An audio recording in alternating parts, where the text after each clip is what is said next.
जय हिंद बेटा। आज हम नेक्स्ट टॉपिक पढ़ेंगे एंडोप्लाज्मिक रेटिकुलम, शॉर्ट में बोलते हैं ईआर। क्या बोलेंगे? ईआर पूरी सेल में नेटवर्क के फॉर्म में दिखता है। कैसा दिखता है? नेटवर्क के फॉर्म में, जाल जैसा दिखेगा।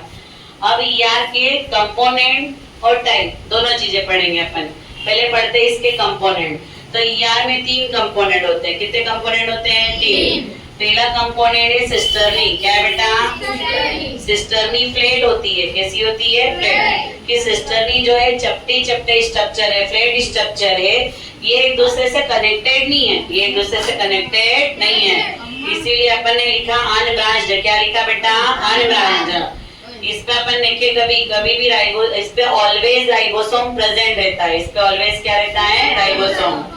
राइबोसोम में प्रोटीन बनता है। क्या बनता है बेटा? प्रोटीन।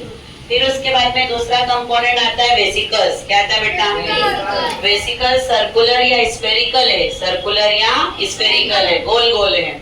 ये एक दूसरे से जुड़े हैं क्या? नहीं। इसीलिए अपन ने लिखा कि ये अनब्रांच्ड है। क्या है बेटा? अनब्रांच्ड। और इस पे अपन देखिए कभी इस पे most of the time ribosome रहता है, मतलब अधिकतर रहेगा। पर कभी कभी ये भी हो सकता है कि राइबोसोम नहीं है। तो फिर कैसे याद रखें? तो फिर अपन क्या कर सकते हैं? 4 पे डॉट लगा दो। 4 पे राइबोसोम ही हमने ऐसे बना दिए और 1 पे राइबोसोम नहीं बनाए। मतलब अधिकतर राइबोसोम है, पर कभी कभी ये भी हो सकता है कि राइबोसोम नहीं हो। फिर उसके बाद में तीसरा स्ट्रक्चर आता है टिब्यूल्स। तीसरा क्या बेटा? टिब्यूल्स। टिब्यूल्स कैसी है? ट्यूब के जैसी। कैसी है? ट्यूब के जैसी।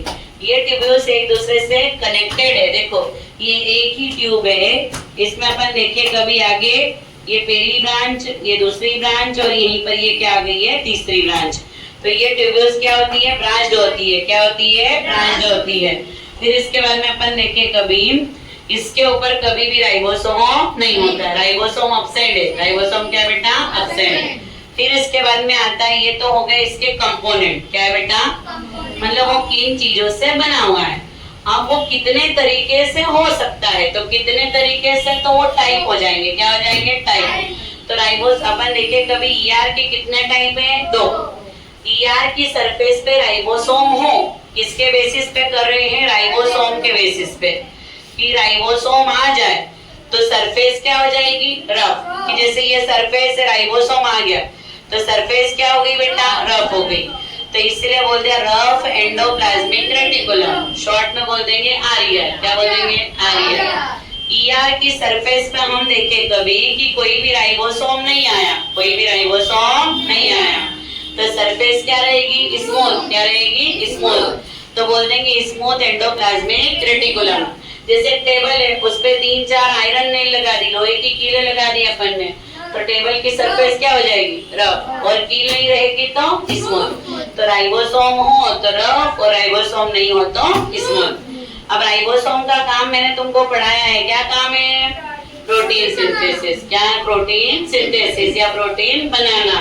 तो ये प्रोटीन बनाता है। अब एसीआर पे तो राइबोसोम है नहीं, तो प्रोटीन बनेगा क्या बेटा? नहीं। फिर ये क्या बनाएगा? लिपिड। क्या बनाएगा? लिपिड। और प्रोटीन से और लिपिड से बनती है मेम्ब्रेन। क्या बनती है? मेम्ब्रेन। हमने इसके पहले सेल मेम्ब्रेन या प्लाज्मा मेम्ब्रेन पढ़ा है, जो बनी होती लिपिड और प्रोटीन से। इसीलिए मैंने यहाँ लिखा कि ये क्या कर सकता है? मेम्ब्रेन बायोजेनेसिस, मतलब ये मेम्ब्रेन बना सकते हैं। क्या बना सकते हैं? मेम्ब्रेन। आप कभी पूछे कि ड्रग का डिटॉक्सिफिकेशन, कि जो ड्रग्स है उससे टॉक्सिन को हटाना, ड्रग डिटॉक्सिफिकेशन करने का काम, तो वो कौन करता है? एसीआर। कौन करता है बेटा? एसीआर। इसमें कोई दिक्कत? क्लियर है? सबको समझ में आ गया? Okay, thank you.